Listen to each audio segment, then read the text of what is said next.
सामने रखने की कोशिश करेंगे। अभी हम आपको बात बता रहे थे ब्रेक से पहले कि डेलीगेशन जो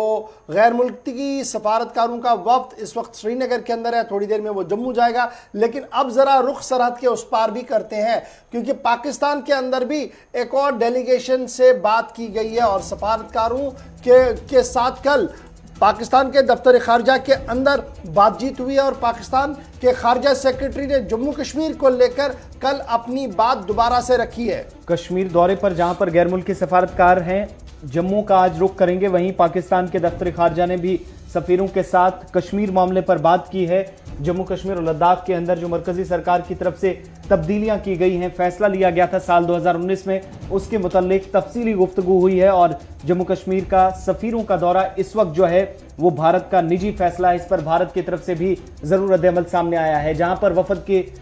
दौरे को लेकर 15 और 16 तारीख को पहले से बातचीत चल रही थी, उस वक्त भी पाकिस्तान के दफ्तर खारजा की तरफ से इस्लामाबाद से जरूर इस पर रद्द-ए-अमल आया था। लेकिन अब जब दौरे का आगाज हो गया है तो एक बार फिर जम्मू कश्मीर में दो हिस्से बनने के बाद, दो यूटीज बनने के बाद गैर मुल्की सफारतकारों के साथ दफ्तर खारजा पाकिस्तान ने भी मुशावरत शुरू कर दी है। Foreign office Pakistan ministry for foreign affairs के अंदर कल फॉरेन सेक्रेटरी सोहेल महमूद ने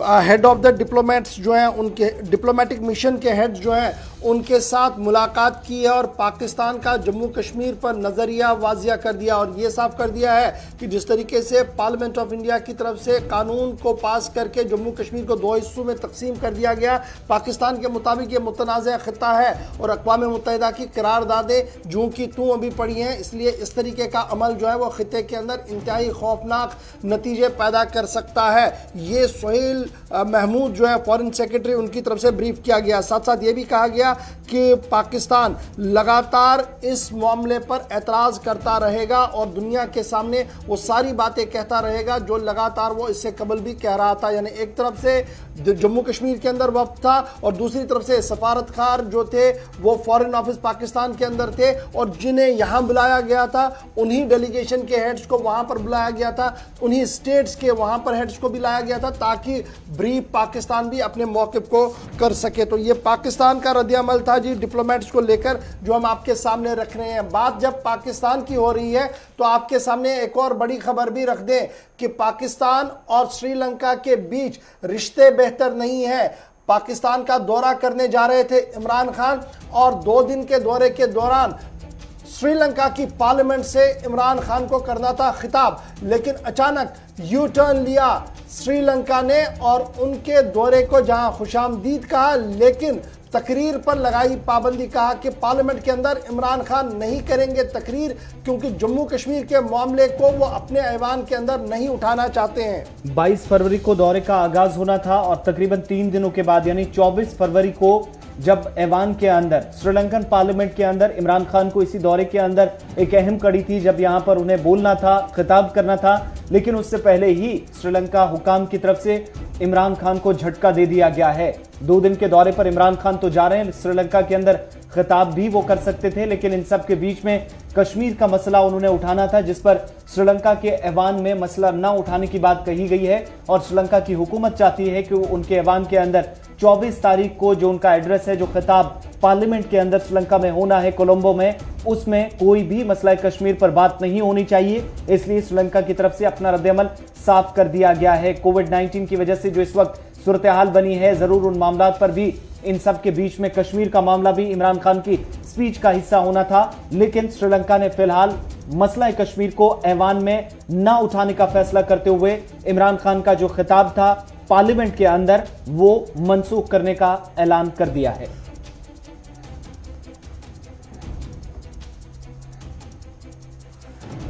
चलिए जी, इसके बाद बढ़ते हैं जी आगे इस खबर के साथ ही अब जरा बात जम्मू की भी करते हैं और क्योंकि जम्मू की खबर बताना और जम्मू की बात करना बहुत ज़्यादा ज़रूरी है। कोविड की वजह से कारोबार ठप पड़ा है और आहिस्ता आहिस्ता करके जब रफ्तार पकड़ना शुरू किया तो मालूम पड़ा कि इंडियन एयरफोर्स जम्मू एयरपोर्ट पर तजदीद नौ यानी काम करना चाहती है और एयरबेस को चंद हफ्तों के लिए बंद करने की बात भी सामने आ रही है, जिसके बाद एयरफोर्स के प्रपोजल को लेकर जो चिट्ठी उन्होंने एयरपोर्ट अथॉरिटी ऑफ इंडिया को लिखी है उसमें कहा गया कि 15 दिन के लिए एयरपोर्ट को बंद किया जाए क्योंकि हवाई पट्टी पर काम करना है। लेकिन मामला हवाई पट्टी का जरूर है, लेकिन इससे बुरा असर पड़ेगा सयाहत पर, टूरिस्ट पर, और सरकार पर भी एक बड़ा सवाल है कि एक वाहिद एयरपोर्ट अगर 15 दिन के लिए बंद होगा तो जम्मू सूबे की इक्तिसादियात और जम्मू सूबे के लोगों के लिए कितनी बड़ी मुश्किलें होंगी। चीफ सेक्रेटरी की तरफ से साफ कर दिया गया है कि मामले पर नजर रखी जा रही है और जरूरत पड़ी तो लेफ्टिनेंट गवर्नर साहब मामले को वजीर दिफा के साथ भी उठाएंगे, यानी मामला अब डायरेक्टली डिफेंस मिनिस्ट्री के साथ उठाया जाएगा ताकि मरहलावार तरीके से वहां पर काम किया जाए और दिन में परवाजों की आवाजाही ना रोकी जाए, क्योंकि लगातार ये दोनों एयरपोर्ट, श्रीनगर एयरपोर्ट भी और जम्मू का एयरपोर्ट भी, चूंकि एयर बेसिस है इंडियन एयरफोर्स का, ये डायरेक्टली कंट्रोल में है, इसलिए वहां पर हर एक चीज इंडियन एयरफोर्स की इजाजत से ही होती है। और अब उनकी तरफ से बाज़ाब्ता तौर पर खत लिखा गया है director of airport authority of India Jammu को, जिसमें यह कहा गया कि प्रपोज किया गया है कि कंप्लीट क्लोजर हो जम्मू एयरपोर्ट का,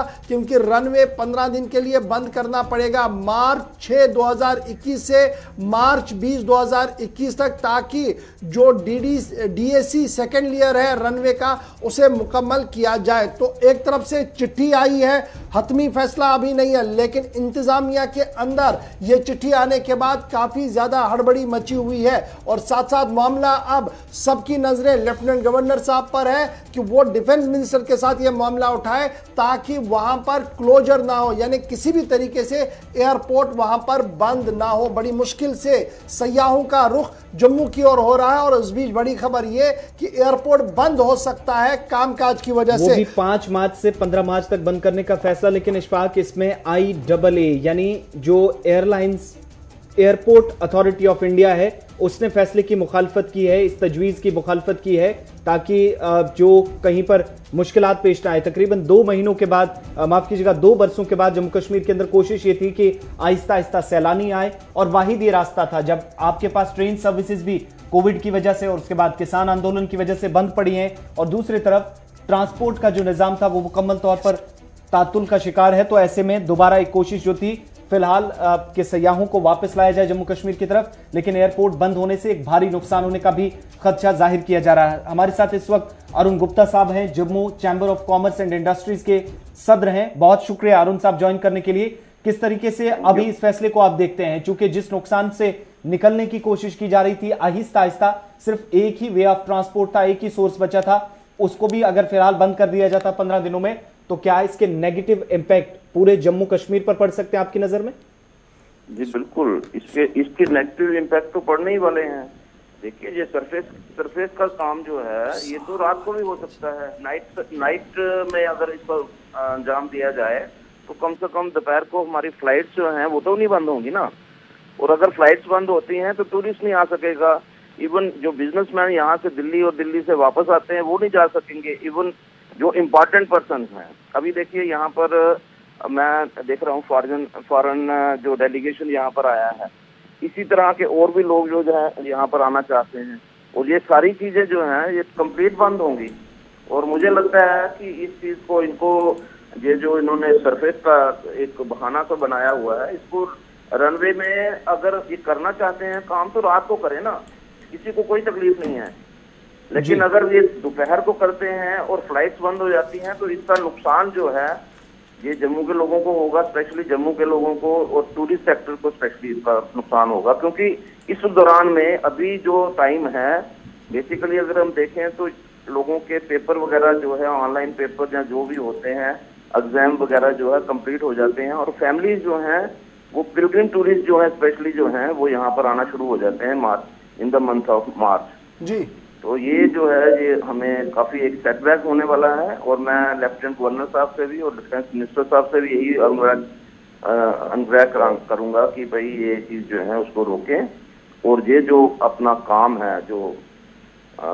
मैं समझता हूँ कि इसको रनवे का जो सरफेसिंग का काम है इसको रात को अंजाम दें। बहुत बहुत शुक्रिया Arun Gupta ji. President Jammu chamber of commerce and industries की भी अपील यही है कि रनवे का काम रात को हो सकता है, इसलिए रात को किया जाए, बजाय ये कि आप एक हफ्ते के लिए एयरपोर्ट को बंद करें। इससे सयाहत को एक बड़ा धचका लगेगा और जम्मू सूबे के लिए बिल्कुल भी अच्छी खबर नहीं है कि एक वाहिद एयरपोर्ट 6 दिन के लिए बंद रहे। बढ़ते हैं जी आगे, बात जम्मू की चल रही है, एयरपोर्ट की चल रही है, तो आपको बताते चले कि जम्मू पुलिस ने एक बड़ा दावा पेश किया है और दावे के दौरान उन्होंने कहा कि कुवैत के अंदर बैठे नौजवान जो इंतहा पसंदी और मिलिटेंसी को परवान चढ़ा रहे थे, कुवैत से वापसी पर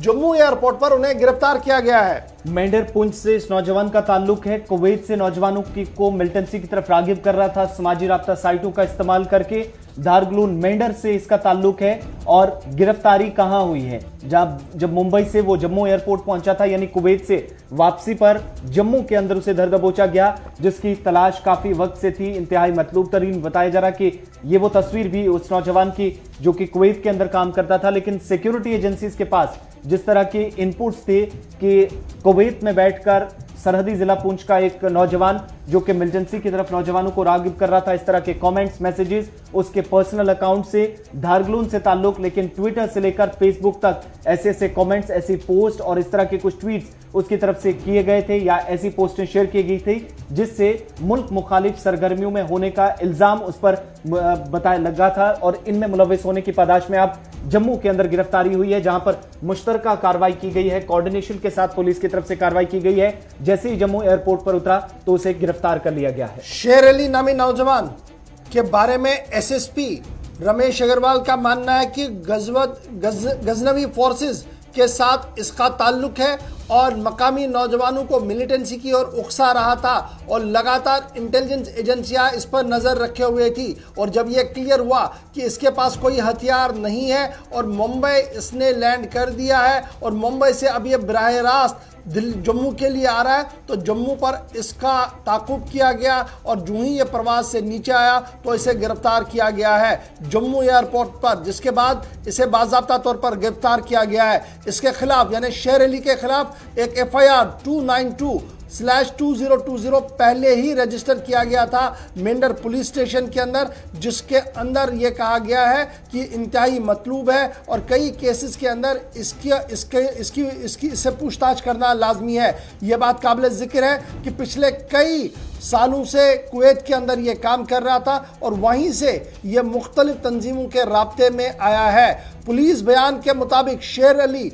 2 पाकिस्तानी मिलिटेंटों को इस पार लाने की कोशिश भी करवा चुका है, जो बालाकोट के अंदर 24 और 25 नवंबर 2020 के दौरान बाद में मारे गए झड़प के दौरान। तो फिलहाल जम्मू कश्मीर गजनवी फोर्स का नौजवान गिरफ्तार किया गया है। पुलिस का दावा है कुवैत के अंदर यह था, कुवैत से वापसी हुई थी। शेर अली इसका नाम बताया जा रहा है और इस पर इंतहाई संगीन इल्जामात पुलिस की तरफ से लगाए गए हैं। बात यहां पर रुकती है जनाब एयरपोर्ट की। बढ़ते हैं आगे, चूंकि ब्रेक पर भी जाना है, लेकिन ब्रेक से पहले अब जरा सियासत भी आपको बताते चले, क्योंकि आज का दिन इंतहाई अहम है। 2 जिलों के अंदर आज DDC इंतखाबात को हतमी शक्ल देनी है, यानी आज चेयरमैन और वाइस चेयरमैन का इंतखाब अमल में लाना है। कश्तवाड़ और रामबन के अंदर ये 2 डिस्ट्रिक्ट है, 2 डिस्ट्रिक्ट जहां पर आज मुकम्मल होगा DDC का इंतखाब, लेकिन टेबल टर्न हुए हैं दोनों जगहों पर। एक जगह पर आज़ाद ने नेशनल कॉन्फ्रेंस की हिमायत कर ली, नेशनल कॉन्फ्रेंस में जम हुए, यानी रामबन से खबर ये कि जो अलायंस था, आज़ाद इत्तेहाद था, वो अब नेशनल कॉन्फ्रेंस बना है, जिसके बाद फिगर्स चेंज हुए हैं। और कश्तवाड़ में भी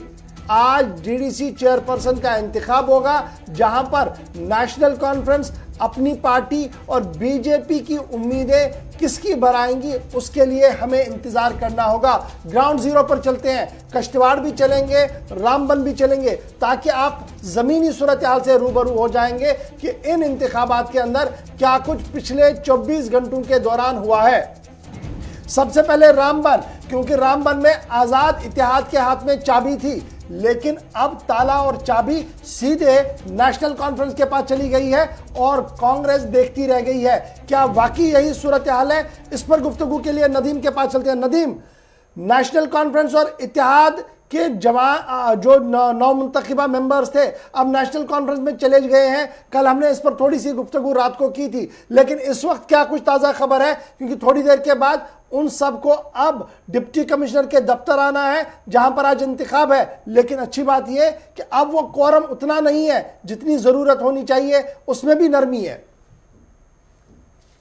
जी बिल्कुल गौर साहब, देखिए जिस तरह से हम बात करें, क्योंकि आज रामबन के अंदर डीडीसी चेयरपर्सन का इलेक्शन होना है और पिछली बार हमने देखा था कि कहीं ना कहीं डीडीसी चेयरपर्सन का इलेक्शन जो है मुलतवी हो गया था क्योंकि वहां पे कोरम मुकम्मल नहीं हुआ था। आज की जहां हम बात करें तो आज वहां पे 9 लोग आज जम्मू कश्मीर नेशनल कॉन्फ्रेंस के पास ही है, क्योंकि कल की डेट में जो आजाद इत्तेहाद के लोग थे